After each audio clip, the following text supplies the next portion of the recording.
Amis du Connard du Catch, salut à tous, c'est votre ami le Connard du Catch et aujourd'hui on va faire la review de WWE. Wow. Toujours les premières impressions avant de déballer le show. La semaine dernière j'ai fait un coup de gueule malgré la victoire de Biggie pour le titre. Et cette semaine encore, c'était un show de merde. Je suis complètement désolé, mais moi j'ai encore détesté le show. Et déjà, WWE,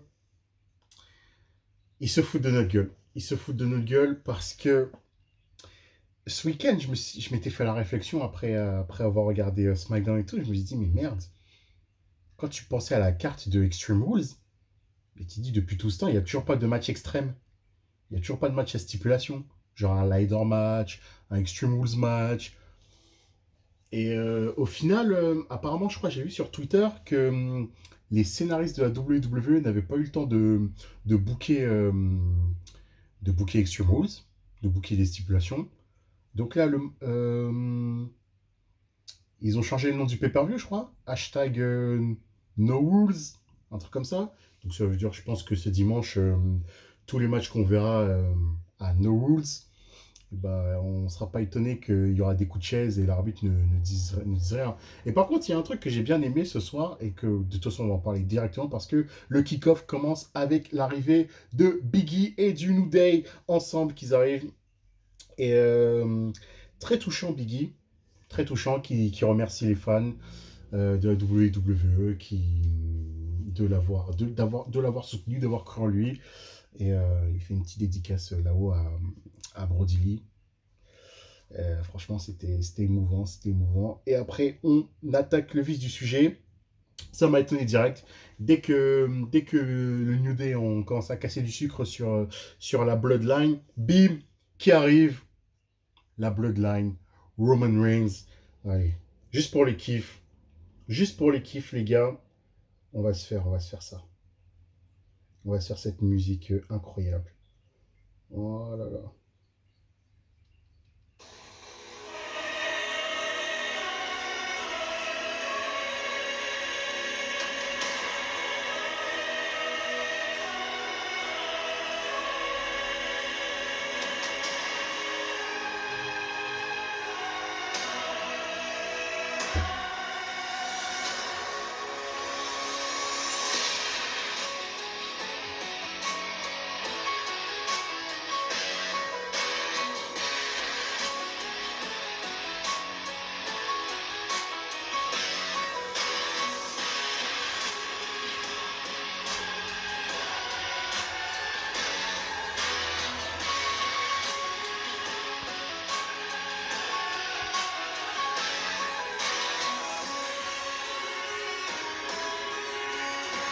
Cette symphonie est incroyable. Bref, l'arrivée de la Bloodline, Roman Reigns qui arrive avec les Usos, il brandit ses ceintures. Et si vous avez remarqué cette subtilité, à chaque fois depuis SmackDown, quand Roman Reigns confronte Biggie, Roman Reigns lève la ceinture, Biggie il la lève mais pas au niveau de Roman Reigns. Quand même c'est assez subtil et c'est assez bien joué. Ça nous rappelle CM Punk et John Cena quand ils étaient les deux champions de la WWE. Quand CM Punk revient, John Cena, il lève la ceinture, CM Punk, elle lève plus haut. Et Cena fait en sorte d'avoir le bras un peu plus bas pour montrer la supériorité de CM Punk. Pardon. Et c'est la même chose pour Roman Reigns. Parce que déjà, comment Roman Reigns, à chaque fois, quand il voit Biggie avec la ceinture, avec un mépris pour le dire, mon gars, c'est moi le boss. C'est moi qui dirige la place. Et donc, on a commencé direct avec New Day contre la Bloodline. Match bien rythmé, super. Et là, ce que j'ai adoré, pardon, c'est la fin. Bobby Lashley qui arrive. Ça, c'est ce que j'aime. J'aime ça. T'as perdu ton titre la semaine dernière ou la nuit d'avant. Le mec, il est énervé. Il est énervé quasiment toute la semaine. Et quand il vient au show suivant sa défaite, le mec, il est énervé. Il veut niquer des mères. Il veut niquer des mères. Donc voilà, le mec, Bobby Lashley arrive énervé. Bim, il met un close-line à Biggie. il balance les Houssos sur le poteau. Et là, ce que j'ai aimé, c'est que l'arbitre, il n'a pas sonné la disqualification. Il a laissé le match courir. Et bim, ça a permis à Roman Reigns. Spear sur Xavier Woods. 1, 2, 3 victoires de la Bloodline. Et après, Bobby Lashley arrive, il en a rien à foutre. Spear sur Roman Reigns. Après, bim, Spear sur la barricade sur Biggie. Et là, ça.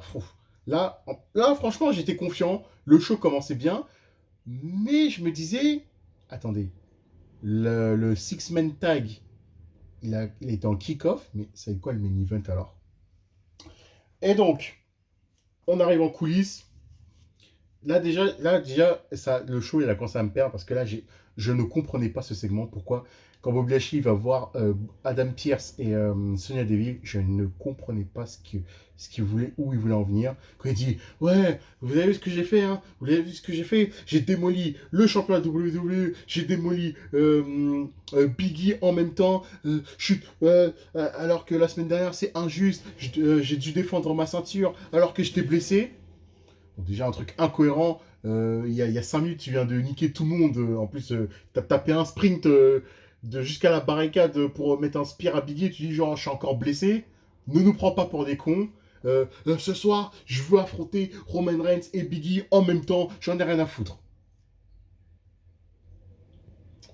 Euh,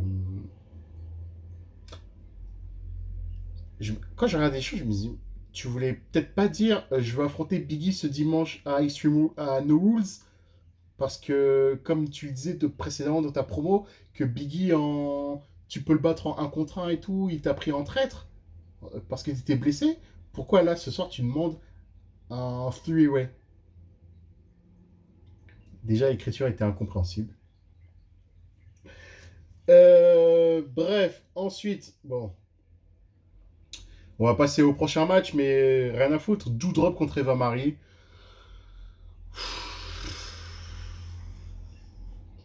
RAS, victoire du Doudrop. Le match a duré à peine 3 minutes. Bref, rien à foutre.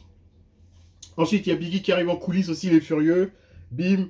Euh, on sait pas comment il est vraiment au courant. Il va voir Adam Pearce et Sonya Deville qui sont en train de téléphoner, je sais pas, à toute la terre entière. Ouais, réunion de crise là. Ouais, qu'est-ce qui s'est passé là? Putain, là, c'est la merde à Raw là, dès le début, c'est le chaos. Réunion de crise là, limite, on dirait que. Il y a eu une explosion.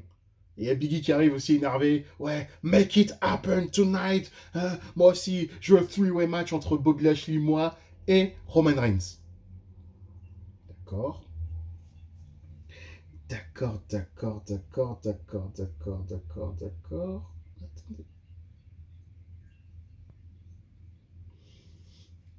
Le show, il allait assez vite, hein. Après, le prochain match, c'était Randy Orton contre AJ Styles. Encore une machine à laver. Bon, c'était un match sympa, mais bon,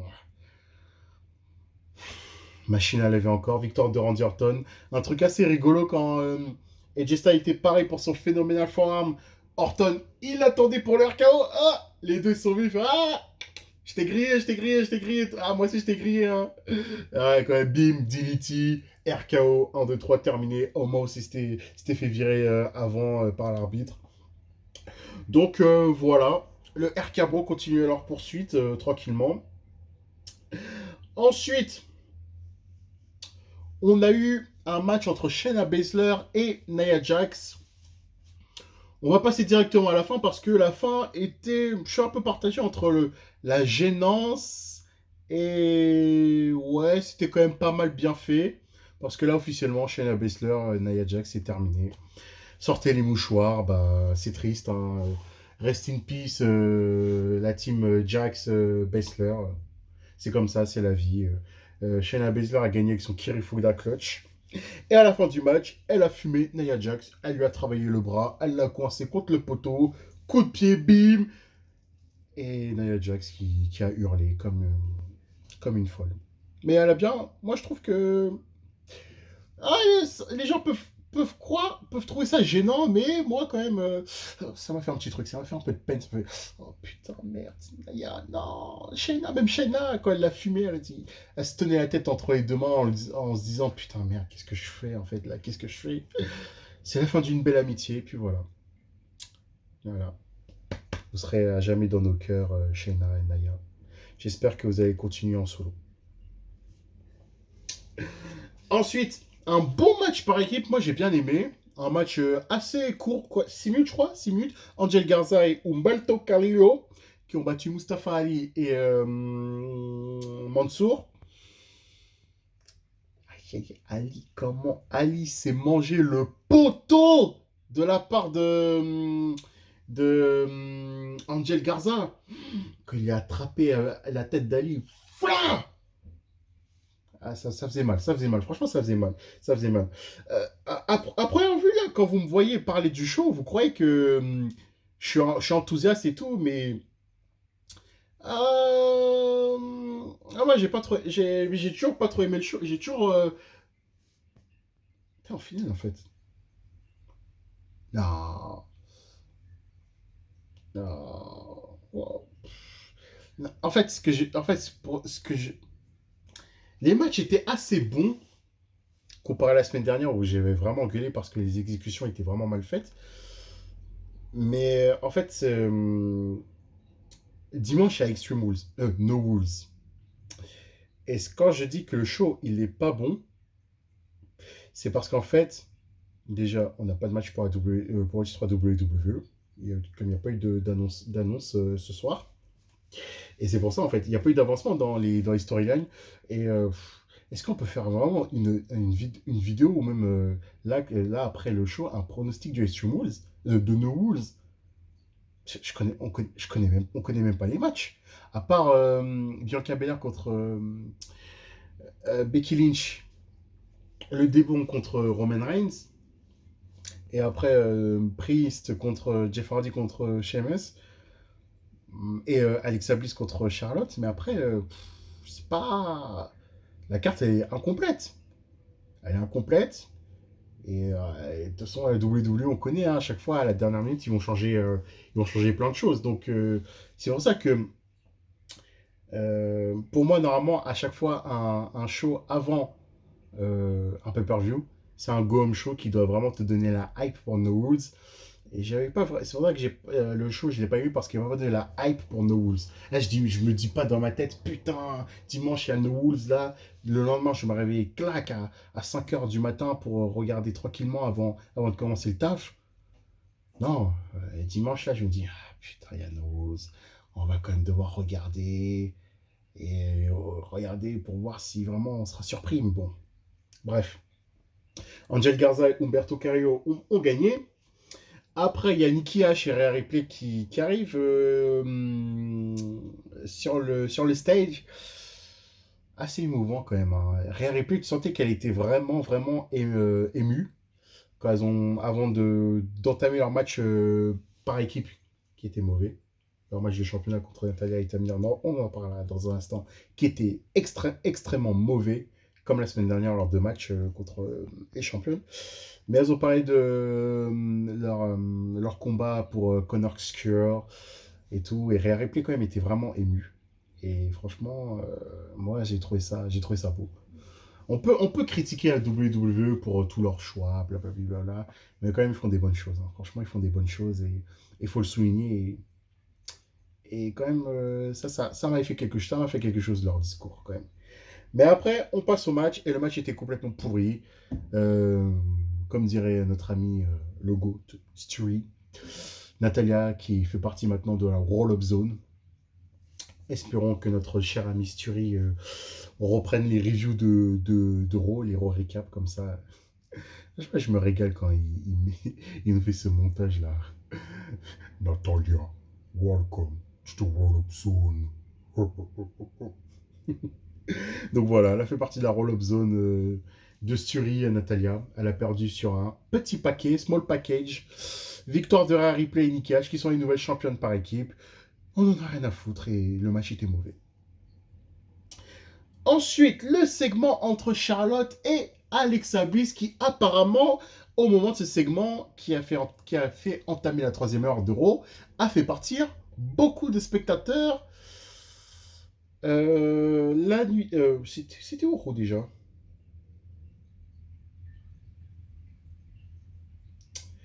Je sais même plus où c'était. Bref. Apparemment, selon Dave Meltzer, d'après ses sources, au moment de ce segment, beaucoup de spectateurs se sont barrés. Je comprends parce que le show, quand même, il était pas ouf.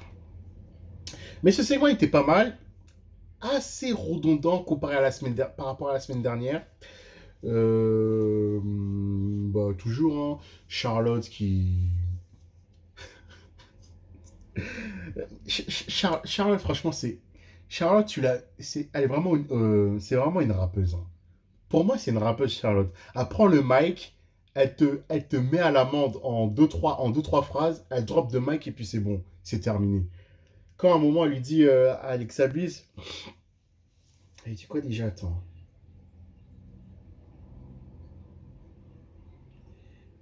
Qu'est-ce qu'elle lui dit? Déjà, elle se moque d'elle. Ah oui, elle lui, elle lui dit, ah ouais, voilà. À un moment, elle dit quoi? Elle dit, écoute Alexis. J'ai déjà affronté un presque super-héros. Une blague, Nicky H. Là, Molly Olé du pauvre, que je dis toujours. J'ai affronté un cauchemar. Là, maintenant, je vais devoir affronter une grande fille qui se prend encore pour une enfant et qui joue à la poupée. Mais Charlotte, elle a complètement raison. What the fuck? Vous vous rendez compte quand même, en à peine 2 mois, Charlotte a assez mangé des what the fuckeries. Assez manger une blague qui se prend pour une super-héroïne, assez manger une nightmare, un cauchemar, Rhea Ripley. Et là, maintenant, elle se tape une grosse folle qui joue à la poupée. Par contre, Charlotte qui est venue en mode Electra, là, avec sa tenue rouge boulante, magnifique. What the fuck, les gars? Ah, raison, Charlotte. Bim, à un moment, bim, big boot sur Alexa Bliss. Bon, au final, Alexa Bliss a encore fini le segment, mais Charlotte, à la fin du segment, on la voyait en train de déchirer Charlie, parce que we don't give a fuck about Charlie. Voilà, voilà, voilà. Bon, après le quiz Osef, R-Truth, Akira Tozawa, Drew Gulak et Drake Maverick qui sont en train de faire un plan pour coincer Reginald. RAF, c'est Drew Gulak qui est tombé dans le piège. Bref. Ensuite, je vais encore me répéter, mais Jeff Hardy fait de la peine. Jeff Hardy, à chaque fois que je le vois catcher, fait de la peine. Jeff Hardy a battu Sheamus, mais le match était encore mauvais. Jeff Hardy a été ajouté pour le match à No Rules entre Sheamus, Damien Priest et donc lui. Ça va faire un three-way match. Ils auraient pu faire un three-way ladder match pour le fun. Mais bon, il n'y a toujours pas de stipulation à annoncer. Donc voilà. À la fin du match, Damien Priest, c'est fight avec Sheamus. Je sais plus c'était quand, mais à un moment il y avait un segment sur Karrion Cross. Karrion Cross, qui est. On dirait qu'il le repackage, mais pas vraiment. Parce que Karrion Cross, il y a toujours encore sa gimmick de NXT, mais il a enlevé Scarlett. Vince, remet Scarlett. Le peuple réclame Scarlett. We want Scarlett. Bref. Et rebuild Karrion Cross de manière bien là, dans les semaines à venir. Fais-lui niquer des mères, mais correctement, jusqu'à ce qu'il gagne le Royal Rumble. Je veux que Karrion Cross soit buildé extrêmement fort pour qu'il gagne le Rumble et qu'il affronte le champion de la WWE et qu'il gagne l'extra de la WWE. Parce que la voie est tracée pour... je pense que si The Rock ne se pointe pas sur Survivor Series et donc qui ne build pas le The Rock Roman Reigns à WrestleMania Dallas 38, je pense qu'ils vont peut-être... J'y crois pas, Brock Lesnar Roman Reigns à WrestleMania 38 en roue de secours. Je pense surtout peut-être qu'il builderait Roman Reigns de Drew McIntyre pour WrestleMania 38 et Dallas. Victoire de Drew McIntyre, bien sûr. Et enfin, le main event, le three-way, Roman Reigns contre Big E et Bobby Lashley, un match de testostérone, un match de bourrin. Voilà, un main event qui conclut un show assez terne, assez fade. Tant que le main event est bon, en fait, finalement, tu dis que le show était bon, mais globalement, non, il était pas bon. Et Roman Reigns a gagné. Voilà, il a battu Big E et Bobby Lashley. Et on ne sait toujours pas qui va affronter Big E à No Rules. Voilà, faites des commentaires, partagez la vidéo, likez les gars, likez tous mes abonnés qui sont déjà abonnés les gars, s'il vous plaît, likez la vidéo, des gros pouces, faites des commentaires, dites-moi ce que vous en avez pensé et faites-en parler autour de la terre. Et voilà, hein, on fait ça pour la passion et j'espère que vous avez pris un bon moment. Moi, je prends toujours du bon temps à parler catch devant vous après le taf. C'était le connard du catch. On se retrouve, pas sûr pour la review de NXT. Review de Dynamite, c'est sûr. Et j'aurais bien aimé faire des pronostics de No Rules, mais comme je dis, la WWE, à chaque fois, ils changent les cartes et elles sont jamais complètes. Donc voilà. Donc c'était le connard du catch. On se retrouve de toute façon dans la semaine pour des prochaines reviews. Allez, à plus. Et n'oubliez pas, le catch, c'est la vie.